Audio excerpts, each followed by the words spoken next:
I gave everything to my family. Money, time, loyalty. Until the day they handed my room to my brother, without even telling me. Hey there. Welcome to today's story. Is this your first time here? Or are you someone who's come back for more? Either way, I'm really glad you're here. And if you haven't already, I'd love it if you could help me reach 1,000 subscribers. That support keeps me going and helps bring more stories like this to life. Today's story follows someone who's been pushed to the edge by the people who were supposed to love him the most. Have you ever felt like no matter how much you give, it's never enough?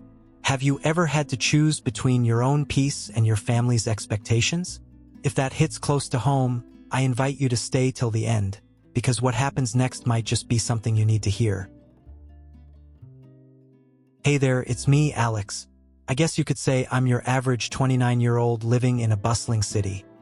Lots of people, lots of opportunities, and lots of pressure. I work for a tech company, and I've been grinding through the 9-to-5 hustle. My job's a solid one, and it keeps me busy. But with all the hours I put in, I'm usually away from home for half the month.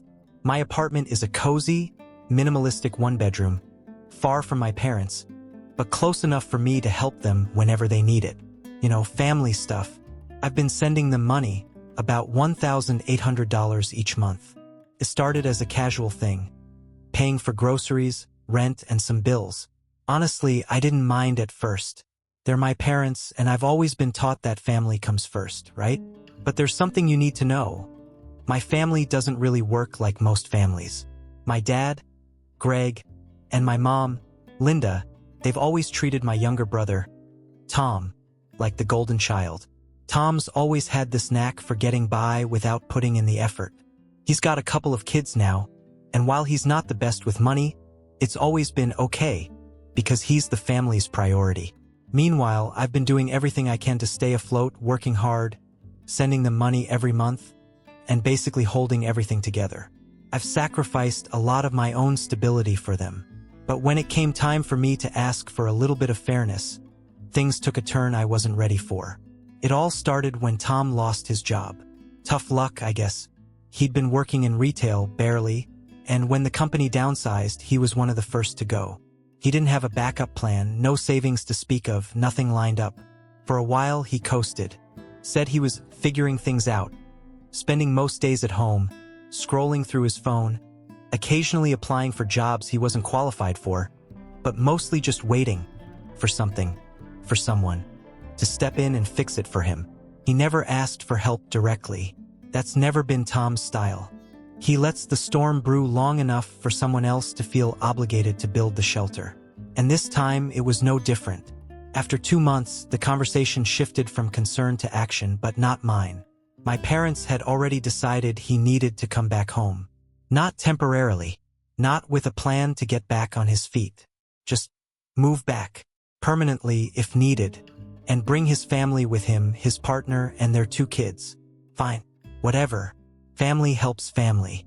That's what we're told, right? And I believed that. Still do to a degree. But what I didn't know, what nobody told me, was that this help would come at the cost of my own space. My own place in the home I had essentially been funding for years. It wasn't until I came home from a week-long business trip that everything unraveled. I dropped my suitcase by the front door, still wearing my airport shoes and blazer, hoping for a quiet evening and a hot shower. Instead, I walked into a tension so thick it nearly knocked the wind out of me. The dining table was set not for dinner, but like a meeting. My dad sat stiff-backed, arms crossed, eyes unreadable. My mom was already mid-speech by the time I got my coat off. "Alex, honey," she said gently, folding her hands in that rehearsed, diplomatic way. "We need to talk." I froze. That phrase, "we need to talk," should come with a warning label. "You know how much we care about you," she continued, "but your brother's been struggling. His kids need more space, and we've been thinking. We thought it would be best if he moved back in." I blinked. Wait, moved in? Like, all of them? Before I could even process the idea, my dad cut in. "We've decided that the basement suite would be the best fit. It's private, it's already furnished, and your mother thought you'd be okay with it." I laughed. It wasn't funny, But I laughed. Okay with it? That's where I live. Dad didn't flinch. Well, technically, you have your apartment downtown, Alex. The basement was more of a temporary setup while you were commuting. You're barely here. That hurt. That really hurt. I had arranged my life around being able to help them, staying there between long work trips to save money and be close enough to run errands, fix things, lend a hand. I had groceries delivered. I paid for the cleaning lady who came on Fridays. I even installed a security system last year when they got spooked by a break-in next door. And where exactly am I supposed to go when I'm here? I asked. The hobby room, my dad said, like it was some kind of generous offer. The hobby room. That room was half storage, half chaos. My mom's scrapbooking corner took up most of the space, with shelves of mismatched bins labeled holiday stickers, ribbons, and fabric scraps. There was a single twin bed shoved into one corner beneath a shelf that bowed under the weight of yarn. The window didn't open. The lighting was fluorescent, smelled like glue and dust. I looked at them, waiting for one of them to flinch, to realize how ridiculous this was. But no one did. They genuinely believed this was reasonable, that it made sense, that it was fair. Look, my mom said softly. It's only until Tom gets back on his feet. How long do you think that'll take? I asked. You said the same thing when he dropped out of community college. That was 10 years ago. There was a silence then, one so heavy it swallowed the whole room. Don't be cruel, Alex, my dad said finally. This is family. But where was family when I was pulling double shifts to cover their mortgage? Where was Tom when I sat with Mom through her surgery recovery? Or when I spent 3 weekends repainting the fence because Dad's back was acting up? Where was the kindness when I came home to find my space handed over like it never mattered? That night, I went down to the basement to find some of my things already boxed up. No one even waited for me to pack. There was a note taped to the door. My mom's handwriting, bubbly and casual. Hope you don't mind, sweetie. Just moving some stuff to make space for the kids. Let me know if you need help finding anything. Love you. It wasn't even passive-aggressive. It was just casual. As if I were a guest and not the person who paid for the damn internet, water, and gas bills. I spent the next few days trying to adjust to the hobby room, but every creak in the floor above was a reminder that the space I called mine no longer belonged to me. At one point, I opened my laptop to work, but I couldn't even get decent Wi-Fi down there. I had to prop the door open and sit halfway in the hallway. The final straw? One of Tom's kids barged into the room while I was on a video call.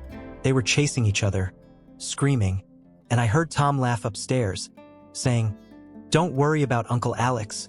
He's just working, just existing, just paying for everything." I stood up, walked into the kitchen, and for the first time in a long time, I confronted my parents directly. Not with yelling, not with drama, just clarity. "I feel like a stranger in this house," I said. "I feel like an afterthought." Mom sighed. "We're doing our best, Alex." "No," I said. "You're doing your best for Tom. You've always done that. And maybe that's okay. Maybe that's who you are. But I need to be honest with myself about what that means for me." There was no shouting, no slam of the door, just a long silence after I walked away, back to the hobby room, where I packed a few essentials into my overnight bag. I didn't leave that night, not physically, but something in me had already started moving away, emotionally, mentally, detaching from a dynamic I no longer wanted to be trapped in. I lay in that cramped bed under the shelves of ribbon and glue sticks, staring at the ceiling, and I knew things had changed. I couldn't unsee it anymore. I couldn't pretend I wasn't hurt. I couldn't keep carrying the weight of a family that saw me as nothing more than a resource. And that, right there, was the turning point. That was the moment it hit me. This wasn't going to change unless I made it change.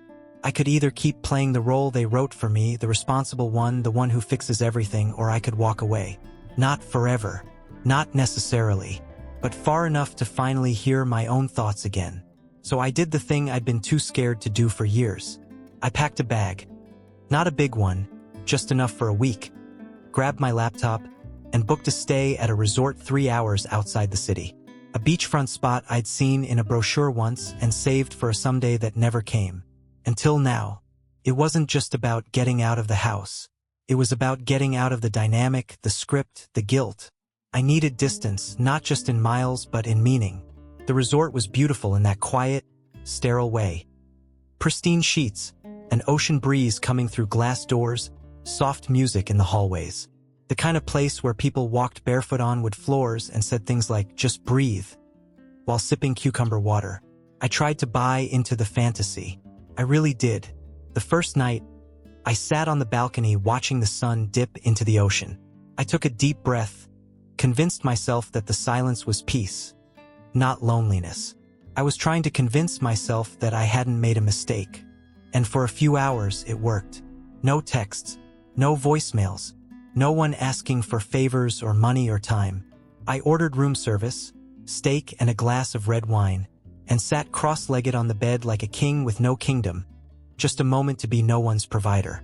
But by morning, reality returned. The first message came at 7:12 a.m. "Mom, morning, sweetie. Hope you're getting some rest. Quick thing. Do you know if the utility bill got paid this month? We got a late notice. Nothing major. Just checking. Love you." Then, 20 minutes later, "Dad, Alex, the fridge is pretty empty. Not sure if you've transferred anything this week? Tom's kids are going through milk like crazy." And then the call. I didn't want to answer it. I really didn't, but I picked up anyway. Old habits die hard. "Hi, Mom. Oh, honey, I hope I'm not bothering you. Are you by the pool?" "No, just getting coffee." "That sounds nice. Listen, we're trying to do the grocery run today and things are a bit tight. I was wondering if you could send over the usual." I blinked. The usual? You know, groceries, gas, diapers. Nothing big. "Mom, I moved out." "I know, sweetie, I know. And we support that. But we're still a family. Your brother's trying his best. But with the kids and everything, there it was. The subtle twist. Like the knife had been slipped in, and now came the turn. "I just thought," she continued, "you'd want to make sure your nephews had what they need." I didn't respond immediately. My silence must have been louder than I intended. "Alex?" she asked. Her voice turned saccharine. "Where's the money for the groceries?" I exhaled, my hand gripping the edge of the table. Why would I keep paying for a place I don't live in anymore? There was a beat of silence. Then another voice came on. My dad must have been on speaker. "You can't just leave us hanging, Alex. We're in a bind here." The calmness in his tone made my skin crawl. It was the voice he used when the car needed an oil change or when I was 15 and forgot to take the trash out. Like I was irresponsible for not continuing to fund the household I had just been kicked out of. And then, of course, Tom chimed in via text, short, sharp, and as selfish as ever. "Seriously, bro? You're being selfish. I have kids to take care of. We need that space more than you do." Selfish. That word looped in my head like a siren. I closed my eyes and tried to breathe through it. It wasn't the first time he'd used that word, but it hit differently now. Now that I was paying for peace and still couldn't afford it. Later that day, I sat by the resort pool with my laptop open and a spreadsheet glowing on the screen. Work had followed me here, of course it had, but even that felt easier than managing my family's endless demands. I stared at the rows of numbers, but all I could think about was the way Tom always managed to center himself in every crisis, how my parents echoed his needs like a chorus, and how I was always the one footing the bill, emotionally and financially. That evening, I walked the shoreline alone. The sand was cool beneath my feet, and the stars were out in full, too many to count. I should have felt grateful. I should have felt free. But instead, I felt like I was running. Not from my family, but from the version of myself I didn't recognize anymore. The one who said yes before thinking, the one who confused love with obligation. I called a friend, one of the few who knew the whole story. We hadn't talked in months. "I left," I said as soon as he answered. There was a pause. "Left what?" "The house. My family. All of it." "Jesus. You okay?" "I don't know," I admitted. "I thought it would feel better. But they keep calling. They keep asking. I feel like I owe them something, but I don't even know why anymore." Maybe you don't, he said. Maybe they're just used to you carrying it all. And maybe you finally decided to put it down. I didn't respond, but I let his words sit with me, like a stone in my pocket. Solid. Real. The next day, I wired them $500. No note. No explanation. Just enough to stop the calls, at least for a while. But the calls didn't stop. Neither did the guilt, or the gnawing sense that even here, even now, I wasn't really free. That somewhere back home, they were talking about me. That I had become the villain in a story I helped them write. I lay in bed that night, ceiling fan humming above, phone turned face down on the nightstand. I told myself I'd made the right decision, that this was the first step, that peace was possible. But the silence felt different now. Not like freedom, not yet, like something waiting to be reclaimed, or maybe redefined, and I wasn't sure which it would be. Knock knock. Now you're about to watch the best part of the story, but before that, make sure to subscribe to my channel so we can keep going together. Settling into my new routine felt like slowly surfacing from underwater. Gasping for air, lightheaded, unsure if it was really safe to breathe. After the resort, I came back to my apartment. My apartment, a tiny one-bedroom unit on the 3rd floor with no elevator, mismatched furniture, and peeling paint on the bathroom mirror. But it was mine, and it was quiet. For the first time in months, I slept through the night. No knocks on the door, no footsteps above me, no screaming kids, no passive-aggressive notes about replacing juice boxes or unplugged routers. It should have been enough, but it wasn't. The calls came anyway. First, I ignored them straight to voicemail, then the texts, then the emails, then a call from work, forwarded from my old number. That's when I realized they weren't going to stop until they found a new way in. The first real blow came from my dad. "Alex," he said, tone calm like it always was when he was about to drop something heavy. "Your nephews are about to start school again, and your brother's barely holding on. They need money for tuition and supplies. Can you wire something over by Friday?" I didn't respond right away. I felt like I was being shaken awake. "Why would I be paying for their school?" "Because you can," he said, as if that answered everything. "And because it's the right thing to do." There it was again, that deep-rooted, unspoken family motto. Not "we love you," not "thank you," just "because you can." That line had carried me for years. It had justified every late-night transfer, every skipped vacation, every deferred dream. But this time, it hit different. I stood in the middle of my apartment, barefoot on cold tile, and stared at the blank screen of my laptop as if it held the strength I needed to say no. "I'm sorry," I finally said. "I can't do that." There was a pause. "You can't or you won't?" I didn't answer. He hung up. Within the hour, the emails started coming in. My aunt forwarded an article about successful people who never forget where they came from. In her message, she added, "Family should come first, especially now with Tom's situation. You're in a position to help. Don't turn your back on your blood." It wasn't even subtle anymore. It was a campaign, and it was working. By that evening, I had more than a dozen missed calls. I opened Instagram to see a post from Tom's wife with a blurry picture of the kids in 2 small backpacks and the caption, "Doing our best with what we've got. Wish we could do more." Some people have forgotten what family means. No name, but I knew. I wasn't even angry. I was numb. I ordered cheap takeout and ate in silence. The city lights blinking through my window like some distant reminder of all the people out there living their lives without this weight. I wondered what that felt like. The next day, the family meeting happened. A Zoom call. 11 faces on one screen. I almost didn't log in. But part of me still believed maybe, just maybe, someone would defend me. They didn't. My mom opened with a strained smile. "Thank you for joining, Alex. We just wanted to talk this through." Talk. What followed was less of a conversation and more of an intervention. A moral ambush. My uncle lectured me about values. My cousin suggested I let go of resentment. Tom barely said anything at first. Just sat there, arms crossed, his toddler bouncing on his lap like a prop. But when I said I couldn't support them financially anymore, his voice cut through the call like glass. "You're ruining everything, Alex. The kids miss you. They don't understand why you're not helping. Do you even care about them?" The silence that followed was louder than any screaming match we ever had. I looked at their faces. Faces I had grown up around, had laughed with, celebrated holidays with. Now they looked at me like I was some stranger, some traitor. That night, I sat in my car outside my apartment building, the keys still in the ignition. I stared at my reflection in the rearview mirror. My eyes were bloodshot, my jaw clenched so tight it ached. I whispered, to no one in particular, "I didn't do anything wrong," but it didn't feel true yet. Later, I called my friend Rachel.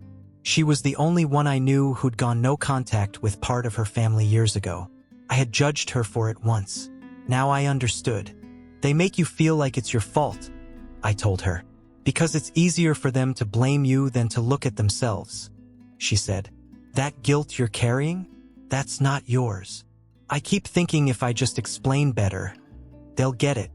"They won't," she said gently, "because they don't want to get it. They want you to cave, to keep being useful." I stared at the wall of my apartment after I hung up, the words echoing in my mind. They want you to be useful, not understood. The next day, Tom sent one last message. No emojis, no filters. "If they drop out, it's on you." 6 words. That was it. That was the message. And it worked. For a few seconds, it worked. My stomach turned. My heart raced. I imagined those kids, his kids, staring at blank notebooks, coming home with pink slips. But then something inside me shifted. It wasn't my job to save them. Not anymore. Maybe it never was. And I finally understood. Saying no wasn't just about protecting my wallet. It was about protecting myself. From becoming someone I didn't recognize. From becoming someone I couldn't live with. So I didn't send the money. I didn't answer the calls. I didn't log back into that Zoom room again. I sat with the discomfort. I let it wash over me. And in that silence, raw, ugly, uncertain, I felt something close to peace. Not full peace. Not yet. But I was getting closer. It stopped being about the money a long time ago. What kept me tethered was never the dollars. It was the emotional toll, the unspoken contracts, the expectations I never signed but always upheld. It was the guilt I wore like a second skin, the kind that settled in your chest and made every breath feel like a betrayal. But something in me had shifted. I was done. I accepted the job. It wasn't glamorous project management at a mid-sized logistics firm in another state. But it paid well, offered housing support, and most importantly, it came with distance. Physical, emotional, mental. I packed my life into boxes. Some I'd never opened since moving into my last apartment. Old photo frames, books I meant to read, a sweatshirt I bought with my first paycheck. Each item felt like a checkpoint on the map of who I had been trying to be for everyone else. The day I left, the sky was overcast. Fitting. I didn't say goodbye in person. I had tried in my own way. I texted my mom, "Taking the job, moving next week. Hope you're okay. Let me know if you need anything short-term." Her reply came 4 days later. "Okay, let us know when you settle in." No emojis. No good luck. No we'll miss you. Just sterile acknowledgement. Like I was notifying an employer of my 2-week notice. That response hurt more than I expected. I rented a U-Haul and drove through the night, caffeine in my veins and a voice in my head that wouldn't shut up. "You're abandoning them. You're being selfish. You'll regret this." I drowned it out with old playlists. Songs that reminded me of simpler times. Like car rides with college friends and nights I fell asleep on the couch without thinking about anyone else's needs. I arrived in a town where no one knew my name, where I was just another new face trying to start over. I rented a small 1-bedroom apartment above a flower shop. The floors creaked. The walls were thin, but it had a window that looked out over a quiet street, and for the first time in years, I could sit by that window without waiting for a phone call that demanded a part of me. The job was straightforward. No drama, no manipulation, just spreadsheets, strategy meetings, and friendly coworkers who didn't expect me to rescue them. My supervisor, a woman named Cheryl in her early 60s, once told me, "Here, we leave work at the door. Life's too short to bring chaos home." I almost cried when she said that. I started cooking again. Nothing fancy, just small meals that fed me and only me. I picked out dishes I liked without thinking about someone else's allergies or preferences. I got a cat from the local shelter, named her Olive. She doesn't need much, just food, water, and a sunlit corner to nap in. Somehow, her quiet companionship felt like therapy. And the nights, they were the strangest part. Not because they were silent, but because they weren't filled with dread. I no longer flinched at the ping of a text message. I stopped checking my email in a panic. There was still pressure, old habits don't die easily, but it wasn't controlling me anymore. They still tried. My mom called once a week, usually on Sundays. Sometimes I picked up, sometimes I didn't. The conversations were polite, surface level. She asked how work was going. I said it was good. She updated me on the weather back home. We danced around the deeper things. Maybe that was the only dance we knew. Tom texted twice. The first time, he asked if I had changed my number. The second time, he sent a picture of his kids on their first day of school with a one-line message. "They're growing fast." I didn't respond, not because I didn't care, but because I was learning that caring and enabling weren't the same thing. I still love my family. That hasn't changed. But I've come to understand that love isn't a leash. It isn't giving until there's nothing left of you. Love without boundaries becomes a transaction. And I had spent too many years overdrafting from an emotional account no one helped replenish. There were hard days. Lonely ones, quiet ones, nights where I wondered if I'd made the right call. But every time I questioned it, I remembered how it felt to be a version of myself I didn't even recognize. The one who answered calls in the middle of the night, who skipped dentist appointments to wire money, who lived in a home where his own room could be taken without notice. I wasn't going back to that. Couldn't. Setting boundaries wasn't a single moment. It wasn't me shouting enough and slamming a door. It was dozens of small decisions. Not replying to guilt-ridden texts, saying no without explaining why, buying myself flowers without wondering if someone would think I was being wasteful. I started volunteering at the local library on Saturdays. I took long walks in the evenings. I began to journal again. Not about my family or my past, but about the things that made me feel alive. The smell of fresh bread from the bakery downstairs, the way Olive curled against my feet when I read on the couch, the way my chest didn't tighten when my phone buzzed. I wasn't healed, but I was healing, and I was free. Free to be my own person. Free to build a life that didn't revolve around someone else's chaos. Free to feel joy without fear that it would be taken from me the moment someone called in a favor. I used to think that taking care of myself made me selfish. Now I know the truth. It makes me whole. You can't pour from an empty cup. And for the first time in a long, long time, I was starting to fill mine back up. Not with obligation, but with peace. Conclusion. So this is where I am now. Still figuring things out, still facing the consequences of my decisions, but for the first time in a long time, I feel in control. If you've ever felt like you're constantly giving and never getting back, maybe it's time to take a step back. Set those boundaries. Stand your ground. Because at the end of the day, your peace of mind and your future are worth more than any amount of guilt or family pressure. So, what are your thoughts? Have you ever faced something similar? Or do you know someone who has? I'd love to hear your take. Feel free to share your thoughts or reflections in the comments below. And if this story moved you, inspired you, or even just made you think, don't forget to hit that like button and subscribe. That way you won't miss the next story. And trust me, we've got more coming that will hit just as deep. Thank you for staying with me through the end. Your time, your attention, it means more than you know.